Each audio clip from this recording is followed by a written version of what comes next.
네, 안녕하세요. 디지털 프라임 정 원장입니다. 반갑습니다.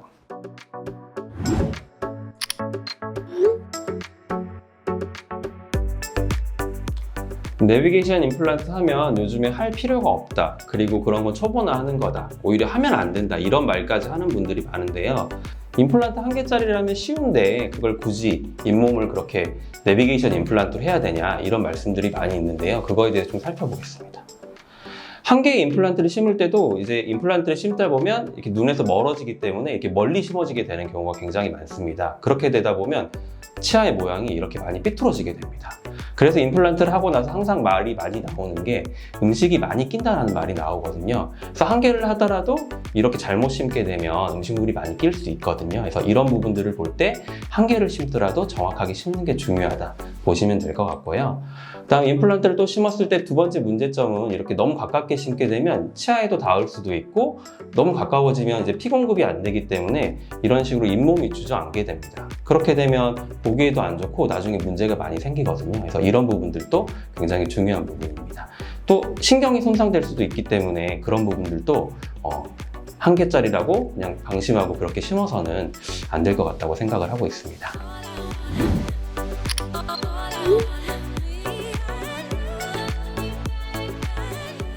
네, 디지털 임플란트가 오히려 부정확해서 그렇게 해도 나중에 잘못되는 경우가 있다 이런 말씀들을 하는 경우가 있는데요. 그거에 대해 좀 살펴보도록 하겠습니다. 그래서 이게 제가 이제 디지털 임플란트로 임플란트를 심으셨던 분인데요. 굉장히 뼈가 얇으셨습니다. 근데 이 환자분이 겁이 많으셔서 이제 뼈 이식을 안 하고 임플란트를 심고 싶어 하셨습니다. 그래서 임플란트를 심은 모습인데요. 굉장히 골폭이 좁았는데 가운데로 정확히 들어간 모습을 볼 수 있습니다. 디지털 임플란트 심지 않았다면 저는 아마 이렇게 심지 못했을 것 같습니다. 그래서 이런 경우에는 보통 어떤 문제가 생기냐면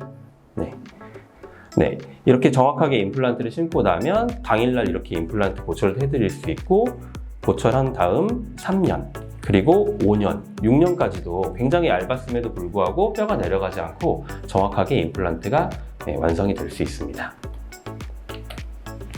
그래서 문제는 이 경우인데요. 이제 임플란트가 부정확하게 되면 얇은 경우에 이렇게 바깥으로 튀어나오게 되면 이런 식으로 잇몸 쪽 바깥쪽으로 뼈가 녹는 문제가 생길 수가 있기 때문에 이런 식으로 정확하게 내비게이션 임플란트를 이용해서 임플란트를 정확하게 심을 수 있다고 보시면 되겠습니다.